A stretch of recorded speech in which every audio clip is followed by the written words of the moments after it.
주를 아나이다 라는 제목으로 늘 읽은 말씀을 증거하도록 하겠습니다. 자, 이제 오늘 이 8장에 보면 이제 우상을 섬기는 것이 하나님의 말씀을 따르는 것과 어떤 차이가 있는지 말씀을 보여주고 있어요. 자, 여기 특별히 하나님이 율법에 대해서 내가 너희를 위해서, 너희를 사랑해서 율법을 주었다라고 그렇게 말씀을 합니다. 그리고 그 준 율법을 너희가 내 언약과 율법은 뭐 거의 같은 개념입니다. 그걸 어겼기 때문에 너희는 지금 어려움을 당하고 있다, 이렇게 말씀을 하세요. 자, 1절을 보시면 나팔을 네 입에 댈지어다 원수가 독수리처럼 여호와의 집에 덮치리니 이는 그들이 내 언약을 어기며 내 율법을 범함이로다 라고 말씀을 하고 있어요. 그리고 12절 말씀도 보세요. 이렇게 되어 있습니다. 12절 내가 그를 위하여 내 율법을 만 가지로 기록하였으나 그들은 이상한 것으로 여기도다. 하나님이 우리를 위해서 수많은 율법을 이렇게 적어 주셨습니다. 우리가 분명히 알 것은 율법은 하나님이 우리를 사랑해서 주신 거예요. 율법을. 근데 우리는 이제 복음과 율법을 대조할 때 이제 복음을 믿음으로 말미암아 구원을 받는다라고 하니까 그 대척점에 율법이 서 있기 때문에 우리는 자칫하면 율법에 대해서 부정적인 이미지를 가지게 되는데, 그 율법은 선한 것이고 좋은 것이고 하나님이 우리를 위해서 만 가지로 내가 너희를 위해서 기록해놨다, 이렇게 말씀하시지 않습니까? 그 율법은 선한 것이고 좋은 것입니다. 근데 왜 그 율법이 우리에게 부정적인 이미지로 다가오게 되느냐 하면, 로마서 8장을 우리가 지난 특세 때 살펴봤지만 율법이 육신으로 말미암아 연약하여 할 수 없다라고 말씀을 하죠. 우리가 죄로 타락한 육신을 가지고 있기 때문에, 그래서 율법을, 하나님의 말씀을 지키지 못하고, 그래서 율법을 우리가 생각했을 때 부정적으로 믿음으로 구원받는 것과 대척점으로 우리가 율법을 생각하고 율법에 대해서 부정적으로 생각하는 것이 있지만, 율법은 선한 것이고 하나님이 우리를 사랑해서 주신 것입니다. 그래서요, 우리가 그리스도인이 된 다음에 율법을 어떻게 바라봐야 되냐면, 처음에 율법, 예수님을 믿게 만들도록 하는 데 있어서 율법은 우리를 그쪽으로 몰아가는 작용을 합니다. 열심히 내가 살아보려고 하는데 못 살아요? 그러면 실망하고 낙심합니다. 그래서 다시 좀 내가 심기일전해서 내가 좀 더 열심히 하면, 좀 더 철저하게 하면 이 말씀을 지킬 수 있을 것이다. 그렇게 하지만 좀 더 열심히 하면 할수록 우리에게 찾아오는 좌절감과 실망감과 또 압박감은 더 심해집니다. 나에 대한 실망감도 더 심해집니다. 이렇게 반복을 하다 보면 그 다음 나중에 하나님의 은혜로 도저히 나는 지킬 수가 없구나, 나는 도저히 율법을 지킬 수 있는 사람이 아니구나 라고 하는 것을 깨닫게 되고요, 그제서야 어떻게 됩니까? 항복하고 천부여 의지없어서 손들고 옵니다. 주 나를 외면하시면 나 어디 가리요 라고 하면서 하나님 앞에 엎드리게 되는 겁니다. 이게 율법이 우리를 성령과 함께 역사했을 때 우리를 깨닫게 하고 우리를 몰아가는 방식이에요. 그래서 갈라디아에서 율법을 뭐라고 하냐면 율법을 몽학선생이다, 초등학문이다. 어디에게로 인도하는?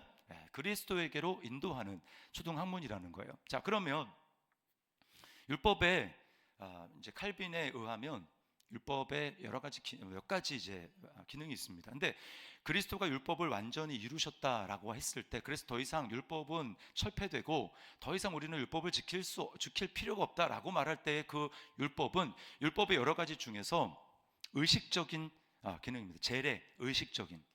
그래서 뭐 이런 건 먹어도 되고 이런 건 먹어도 안 되고 뭐 이런 거 있잖아요. 이런 거는 주님에 의해서 더 이상 폐해져서 우리한테는 의미가 없습니다. 그래서 뭐 피채 먹지 말아라 뭐라고 하는 거, 그런 거 어제도 제가 선지를 먹었는데 그런 거 이제 만약에 거기에 매달리면 우리는 이제 선지 같은 거 못 먹는 거죠. 근데 그런 의식법은 완전히 이제 우리랑은 상관이 없게 됐습니다. 그러면 그리스도인으로 우리가 지켜야 될 여전히 살아있는 율법은 무엇인가? 그것은요, 도덕법은 아직까지 유효하게 적용되고 살아 있습니다. 도덕법. 성경에 우리에게 말씀하고 있는 대표적인 게 십계명에 나와 있는 이제 인간에 대한 하나님의 명령이잖아요. 내 부모를 공경하라, 살인하지 말아라, 뭐 그런 것부터 해서 거기에서 갈라진 수많은 살인하지 말라뿐만 아니라 거기 가서 갈라진 수많은 그런 그 도덕법, 윤리에 관한 것들은 여전히 우리에게 유효하게 작용하는 거예요. 그리고 하나님께서 그 모든 것들을 우리에게 주신 이유는 우리를 위해서, 우리를 사랑하기 위해서 우리에게 주셨다라는 것입니다. 근데 오늘 이스라엘은 뭐라고 하는 거예요? 그들은 이상한 것으로 여겼다. 그들을 위해서 주신 것을 이상한 것으로, 여기 이상하다라고 하는 것은요, 그 외국인 또는 외인, 낯선 자, 이방인이라고 번역되는, 다른 곳에서는 그렇게 번역되는데 바로 그 단어입니다. 그러니까 하나님이 지금 하나님의 백성으로 부름받았어요. 그들은 하나님이 거룩하시니 너희도, 내가 거룩하니 너희도 거룩하라, 거룩한 백성으로 하나님과 관계하는 자로 그렇게 부름을 받았단 말입니다. 그러면 하나님과 동일시하게 여기며 동실하게 여기면서, 그래서 하나님이 주신 율법도 거룩하게 여기면서 그렇게 이 말씀이야말로 나에게 익숙한 것이고 나는 이렇게 살아가야 된다라고 얘기를 해야 되는데, 그들은 지금 어떻게 반응하는 겁니까? 마치 이거는 이방인이 따라야 되는 것처럼, 나랑은 전혀 관계가 없는 것처럼 그렇게 이 율법을 대하고 있는 태도를 보이고 있습니다. 왜 이런 반응을 보이는가? 3절에 보면 이렇게 이야기를 합니다. 우리 3절을 다시 한번 읽어볼까요? 시작. 이스라엘이 이미 선을 버렸으니 원수가 그를 따를 것이라. 자, 여기 선을 버렸다라고 할 때 이 선은 다른 말로 하면은 좋다라고 하는 겁니다. 히브리 말로 토브라고 하는 단어가 바로 이 선이라고 하는 거예요. 여러분, 하나님이 보셨을 때 선은 딱 한 가지밖에 없습니다. 그거는요, 말씀대로 되는 것 외에는 선이 없어요. 하나님이 이 세상을 봤을 때 좋구나, 선하다 라고 얘기하는 것은 단 하나 조건밖에 없습니다. 그거는 말씀대로 되는 거예요. 아멘입니까? 그래서 창세기 1장에 보면 하나님이 세상을 창조하실 때 빛이 있으라, 처음에 만든 게 빛이었죠. 빛이 있으라 하니 빛이 있었고, 그 빛이 하나님 보시기 어때요? 좋았더라. 그 좋았더라가 토부입니다. 여기 선이라고 할 때 똑같은 단어예요. 좋았더라. 하나님 보시기에 어떤 게 좋냐? 하나님 말씀대로 그대로 되는 거, 그게 좋은 겁니다. 예수님이 공생애를 사역을 하실 때 율법 학자들 또는 바리새인들이 와가지고 예수님께 그렇게 말하잖아요. 선한 선생님이요, 이렇게 얘기를 합니다. 그래서 예수님이 정색을 했어요. 왜 나를 선하다고 하느냐? 선한 분은 오직 누구밖에 없어요? 하나님밖에 없다. 이 말은 예수님 자신은 선하지 않다라고 하는 의미가 아니라, 그들은 예수님을 사람으로 보기 때문에, 하나님이라고 인정하지 않기 때문에 사람으로서 선하다라고 얘기를 한 거거든요. 근데 예수님은 너희가 나를 사람이라고 생각하는데 사람 중에는 선한 사람이 없다라고 말씀을 하는 거예요. 그러니까 선한 것은 오직 하나님께 달려있는데, 하나님의 말씀, 하나님 자신이 선하고, 그리고 하나님의 말씀대로 반응하며 하나님 말씀대로 되어지는 것, 그대로 되는 것, 그것만 하나님이 오셨을 때 선하다, 좋다 인정을 하시는 거예요. 그러나 이스라엘 백성들은 지금 어떻게 하고 있습니까? 그들은 이미 선을 버렸다라는 거예요. 선을 버렸다라는 것은 무슨 의미입니까? 선을, 하나님의 말씀대로 되는 것을 선으로 여기며 그렇게 따라가야 되는데, 이들은 이제 어떻게 해요? 자기가 생각하는, 자기의 생각을 선으로 생각하며 살아가더라는 것입니다. 하나님과 상관없이, 하나님을 기억함이 없이, 하나님의 말씀을 생각함이 없이, 그 말씀에 내 생각과 내 행동이 통제되고 전혀 컨트롤되는 그런 것 없이 그것을 전혀 제쳐놓고, 말씀은 이상한 것으로 제쳐두면서, 율법은 이상한 것으로 여기면서, 그러면서 스스로 이렇게 하면 선하겠지라고 하는 자기 생각을 붙들며 나아가는 거예요. 이것은 하나님 보시기에 전혀 선하지 않습니다.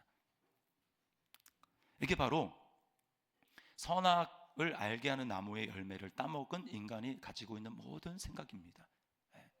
선은 오직 하나님의 말씀을 따라서 행하는 것만 선이고, 하나님의 판단만이 선이고, 하나님이 옳다라고 하는 것만 선인데, 인간은 뭐예요? 사단의 말을 듣는 거예요. 하나님은 반드시 죽는다.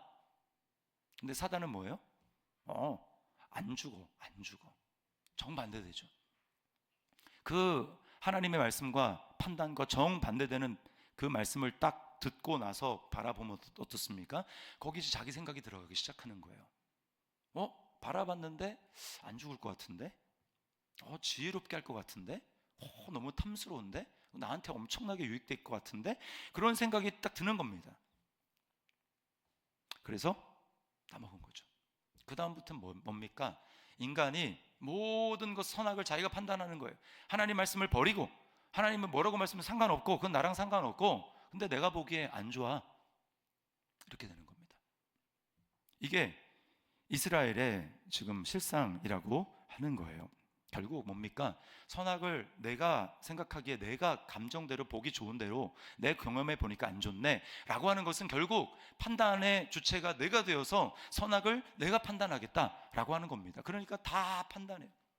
교회도 판단하고, 목사도 판단하고, 또 뭐 다 판단하는, 서로를 판단하고 다 판단하는 거죠. 여러분, 이게 바로 내가 하나님 되었다라고 하는, 자기가 하나님 되었다라고 하는 우상입니다. 자기가 우상이 된 거예요. 우상의 핵심이 바로 내가 판단하는 겁니다. 내가 모든 선악을 판단하는 것입니다. 그래서 4절에 보시죠. 이렇게 이야기를 합니다. 그렇게 되니까 자연스러운 결과로 4절에 이렇게 얘기하죠. 그들이 왕들을 세웠으나 내게서 난 것이 아니며, 그들이 지도자들을 세웠으나 내가 모르는 바이며, 그들이 또 그 금으로 뭐예요? 뭐라고 얘기합니까? 자기를 위하여 우상을 만들었나니 결국은 파괴되고 말리라. 제가 계속 말씀하지만 우상 앞에는 항상 이렇게 자기를 위하여라는 말이 붙습니다. 자기를 위하여, 자기를 위하여, 다 나를 위해서요. 나의 만족, 나의 기쁨, 나를 위해서 나 하나님 말씀과 상관없이 내가 그것을 추구하며 나아가는 거예요. 내 판단, 내 생각, 내 경험, 내 감정. 그래서 모든 게 다 자기가 주관하는데, 그러나 하나님은 그걸 뭐라고 말씀합니까? 우상이다, 우상이다 라고 말씀을 하는 거예요. 여러분, 그렇기 때문에 우리가 분명히 아셔야 될 게 뭐냐면, 내가 예수님을 주인으로 모십니다. 내가 예수님을 내 주인으로 내가 받아들입니다. 아멘. 주님, 주 예수 그리스도, 이렇게 말할 때 그 주라고 말하는 건 뭐냐면 예수님을 주인으로 받아들이잖아요. 영접하잖아요. 이 말은 뭘 전제를 하고 있냐면, 그 다음부터는 모든 것에 내가 좋거나 싫거나 이 나의 기호와 상관없이, 나의 감정과 상관없이 이제 하나님의 모든 말씀을 내가 따르겠습니다, 받아들이겠습니다 라고 하는 게 거기에 깔려 있는 겁니다. 그러나 많은 성도들이 그러지 않아요. 예수님은 주인으로 받아들였는데 말씀은 취사 선택을 합니다. 말씀은 취사 선택을 해요. 그래서 어떨 때는 나를 찌르는 말씀, 어떤 때는 나에게 힘든 말씀, 어떤 때는 나를 죽여야 되는 말씀, 내 기분과 감정을 내려놓아야 될 말씀, 그거는 좀 거르고 나한테 위로가 되는 말씀, 나한테 은혜가 되는 말씀, 나한테 격려가 되는 말씀, 그런 말씀만 딱 수용을 합니다. 그럼 어떻게 하냐면, 이제 예를 들면 이런 거예요. 그래서 그 형광펜을 이렇게 말씀을 칠 때 사는 건 좋은데, 형광펜을 친 말씀들만 딱 해가지고 이제 이렇게 하게 되면, 그렇게 하나님을 섬기게 되면 그거는 내가 복음이 될 수 있습니다. 내가 복음. 형광펜을 친 말씀을 중요하게 여기면 형광펜을 치지 않은 그 구절도 똑같이 하나님 말씀으로 할 때 우리는 하나님을 하나님으로, 하나님이 주인 되심을 인정하며 살아갈 수 있는 거예요. 여러분 믿습니까? 안 그러면 우리는 나도 모르게, 그런 의도는 아니었어요. 그런데 나도 모르게 어느 순간에 하나님을 내가 섬기는데, 내가 만든 하나님, 내 말씀들로, 형광색 칠한 그런 구절들로 내가 만든 하나님, 퍼즐로, 내가 만든 퍼즐로 맞춘 하나님, 그런 하나님을 나도 모르게 섬기고 있는 것입니다. 이건 매우 위험한 거예요. 그래서 하나님의 말씀은 무조건 나한테 안 맞아도, 내 기분과 감정이 안 맞아도 무조건 아멘이고, 무조건 하나님이 옳습니다, 나는 틀립니다.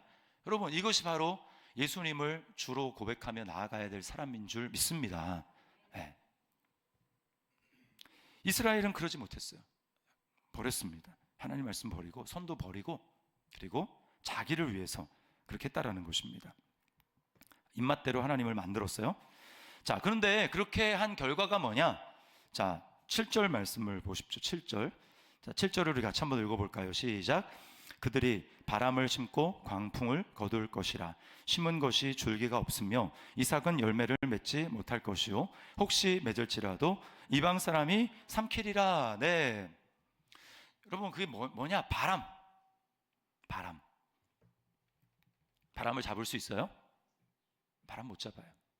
바람을 잡지 못해요. 그래서 예전에 제가 어렸을 때 그대 이름은 바람 이런, 혹시 여러분 가요 아세요? 못 잡아. 나는 옆에 딱 붙잡아 두고 싶은데 바람에 못 잡아요. 그렇게 자기를 위해서 이렇게 하면 좋겠지 라고 생각해서 하나님 말씀과 상관없이 자기를 위해서 그렇게 심은 거는요, 바람이에요. 바람. 실체가 없습니다. 있겠거니 하고 나중에 까보면 아무것도 없어요. 뿐만 아니라 바람을 심으면 뭘 거두냐? 광풍을 거둔다고 얘기를 합니다. 광풍, 여기 이 광풍은 뭐냐면요, 바다에 일어나는 그 태풍, 이걸 여기 지금 광풍이라고 얘기를 하는 거예요. 또 다른 말로 하면 이제 뭐죠? 그 토네이도, 회오리, 모든 걸 다 집어삼키는 그런 바람. 나는 나를 위해서 그거 조금 그렇게 한 것뿐인데 하나님 그것을 너 아무것도 없는 걸 심은 거야. 그건 씨앗이 아니야. 열매를 맺을 수 없어. 라고 하는 걸 심었고, 그랬기 때문에 그게 나한테 추수의 열매로, 기쁨을 주는 열매로 나중에 거두게 하는 게 아니라 그게 나를 집어삼키는, 모든 걸 다, 토나이도 다 삼켜버리잖아요. 그런 이 광풍을 거두게 될 거라고 이야기를 합니다. 여러분, 이게 정확하게 하나님의 말씀에 의해서 내 삶을 심고, 하나님의 말씀에 의해서 내 삶을 심을 때 성경은 심은 대로 거두리라 라고 말씀을 합니다. 하나님은 만홀이 여김을 받지 아니하시나니 사람이 무엇으로 심든지 그대로 거두리라. 너희가 육체를 위하여 심으면 육체로부터 썩어질 것을 거두고 성령을 위해서 심으면 성령으로부터 영생을 거두리라. 이게 성경 말씀입니다. 시편도 똑같이 말하죠. 복 있는 사람은 어떤 사람입니까? 복 있는 사람은 악인의 꾀를 따르지 아니하며 오만한 자의 자리에 앉지 않는, 악인의 생각을 따르지 않고 죄인의 길에 서지 않고 오만한 자의 자리에 앉지 아니하고, 그 다음 어떻게 해요? 오직 여호와의 율법을 즐거워하여 주야로 묵상하는도다. 그는 시냇가에 심은 나무가 철을 따라 열매를 맺으며 그 잎사귀가 마르지 아니함 같으니 그가 하는 모든 일이 다 형통하리로다. 근데 뒤에가 중요합니다. 악인은 그렇지 아니하며. 그 악인이 뭐예요? 하나님의 율법을 사랑하지 않는 사람입니다. 그 율법대로 말씀대로 살아가지 않는 사람입니다. 말씀 위에 살아가지 않는 사람입니다. 악인은 그렇지 않으며 오직 바람에 나는 겨와 같도다. 겨는 아무것도 없어요. 그 안에 알곡이 아닙니다. 그러므로 마지막 날 하나님이 심판 때에 여러 가지 심판을 묘사하는 성경의 이미지들이 있는데, 불이라고도 하고 또 바람도 있습니다.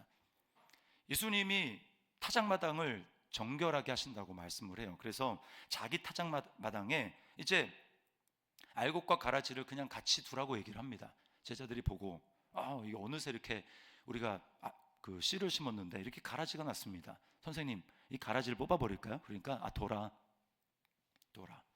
그리고 마지막 날 어떻게 합니까? 추수 때 다 같이 해가지고 이제 바람을 붑니다.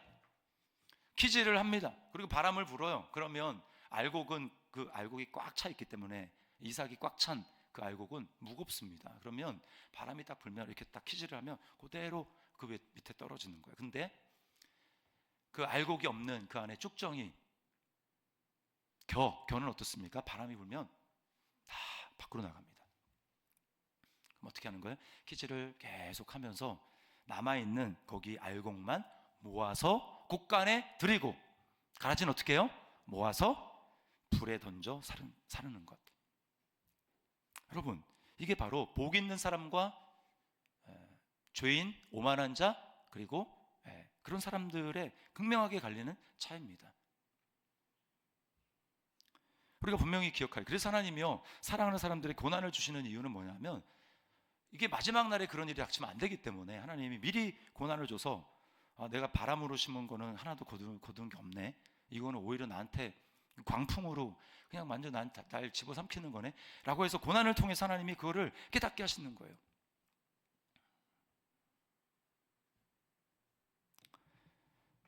그래서 그러잖아요. 우리가 어떻게 정말 하나님이 사랑하시는 사람은요, 하나님이 그냥 두지 않습니다.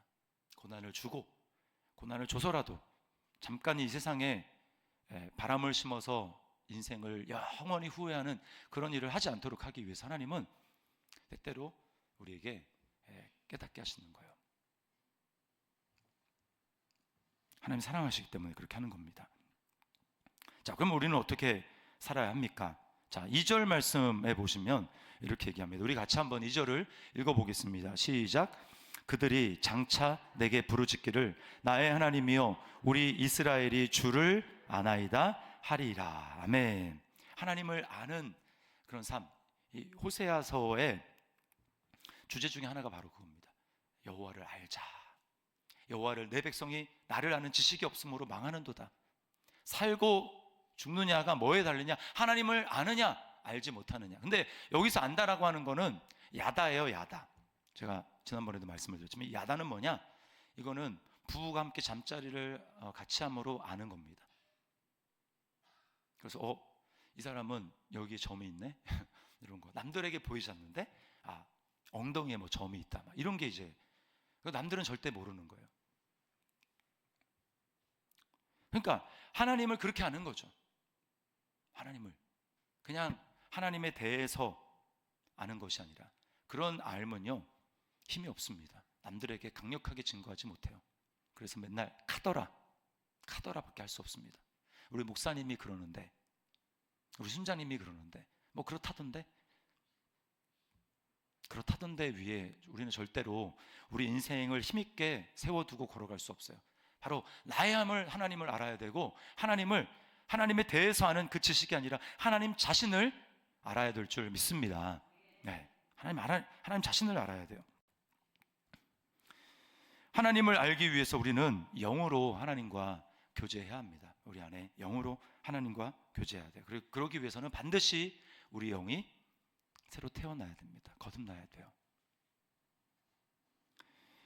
자, 예레미야 31장 33절 34절에 보면 새 언약에 대해서 어떻게 말씀하냐면 그날 후에 내가 이스라엘 집과 맺을 언약은 이러하니 곧 내가 나의 말씀입니다. 나의 법을 그들의 속에 두며 그들의 마음에 기록하여 그들이 작은 자로부터 큰 자까지 다 나를 알겠다라고 말씀을 합니다. 하나님이 말씀을 우리 속에 심어줄 때 우리가 안다라는 거예요. 자, 이 말씀이 우리 속에 심어진다. 말씀이 기록한다. 이 말씀이 뭘까요? 이 말씀이 바로 예수 그리스도입니다. 예수 그리스도. 예수님이 그래서 뭐라고 해요? 요한복음에 보면 요한복음 1장 1절에 태초에 뭐가 있어요? 태초에 말씀이 계셨어요. 말씀. 태초에 말씀이 계시니라. 이 말씀이 하나님과 함께 계셨으니 이 말씀은 곧 하나님이라. 말씀은 곧 하나님입니다.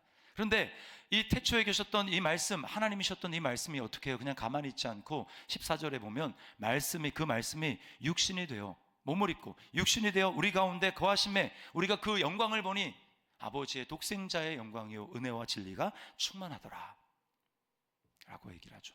그러니까 말씀이셨던 그분이 우리에게 인격이 되셔서 오시고 내 안에 말씀이 없는 것을 아시고 내 안에 계속해서 하나님을 아는 지식이 없고 끊임없이 바람만 심고 그래서 광풍만 거두고 인생을 다 멸망으로 나아가는 우리를 너무나 불쌍히 여기셔서 말씀이신 그분이 이 땅에 육신을 입고 오셔서 어떻게 하십니까?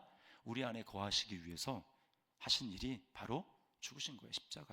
십자가에서 죽으시고 부활하시고 이제는 믿는 자들 내가 주인이 아닙니다. 이제 내가 판단하는 내 판단을 내려놓겠습니다. 당신이 주인입니다. 당신의 무릎 앞에 꿇습니다. 당신의 말씀 앞에 내가 꿇습니다. 당신만이 옳습니다. 내가 당신을 평생 주인으로 섬기며 이제 나를 위해 살아가지 않고 당신을 위해서 살아가겠습니다. 당신이 내 안에서 당신의 삶을 사시도록 내 삶을 당신에게 내어드리겠습니다 라고 하는 그 사람에게, 그렇게 고백하는 사람에게 어떻게 해요? 그의 영으로, 성령으로 우리 마음 가운데 거하셔서 우리 안에 살아계시는 줄 믿습니다. 그래서 말씀이 우리 안에 거하시는 거예요. 말씀이 우리 안에 기록되는 것입니다. 그런 사람만 하나님 말씀을 깨달을 수 있어요.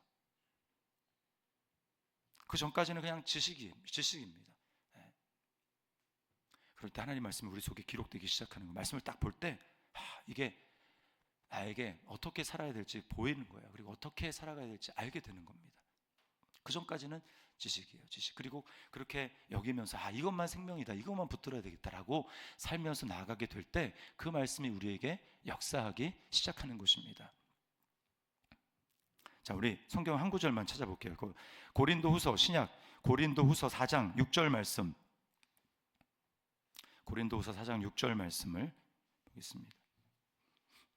신약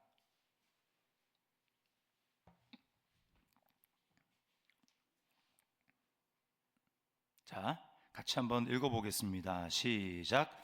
어두운데 빛이 빛이라 말씀하셨던 그 하나님께서 예수 그리스도의 얼굴에 있는 하나님의 영광을 아는 빛을 우리 마음에 비추셨느니라. 아멘. 자, 어두운데 빛이 빛이라 말씀하셨던 그 창조주 하나님, 빛이 있으라 그 하나님이 이제 어떻게 해요? 진짜 중요한 빛은 뭐냐? 하나님을 아는 빛이죠. 그냥 그 빛을 어떻게 해요? 하나님께서 예수 그리스도의 얼굴에 있는 하나님의 영광을 아는 빛. 오직 예수 그리스도 얼굴에만 하나님의 영광을 아는 빛이 있습니다. 그래서 뭐예요? 그 빛을 이제 우리 마음에 비추셨어요. 그래서 하나님을 알게 되는 것입니다. 하나님을 알 수 있는 거예요.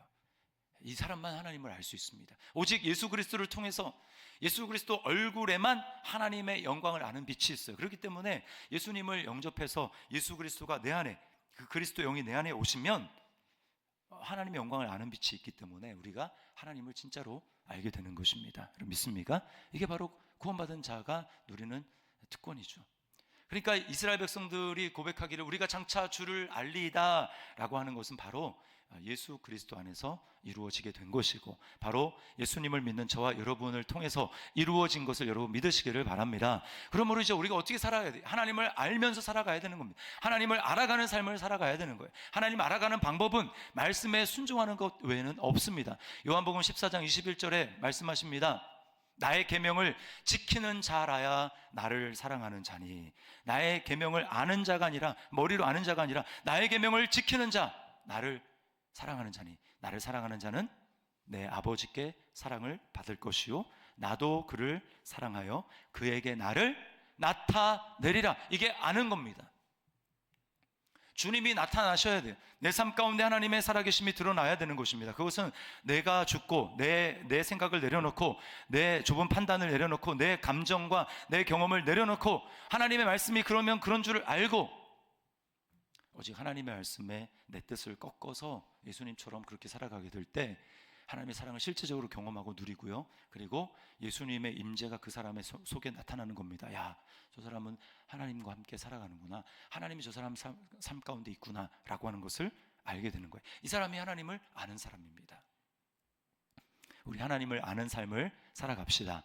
하나님을 머리로 누가 이렇더라 라고 하는 그 삶이 아니라 실제로 하나님은 이런 분입니다, 내게 이런 분입니다 라고 하는 것을 나의 하나님으로 날마다 알고 누리며 살아가는 우리 저와 여러분들 될 수 있기를 주님의 이름으로 축원합니다.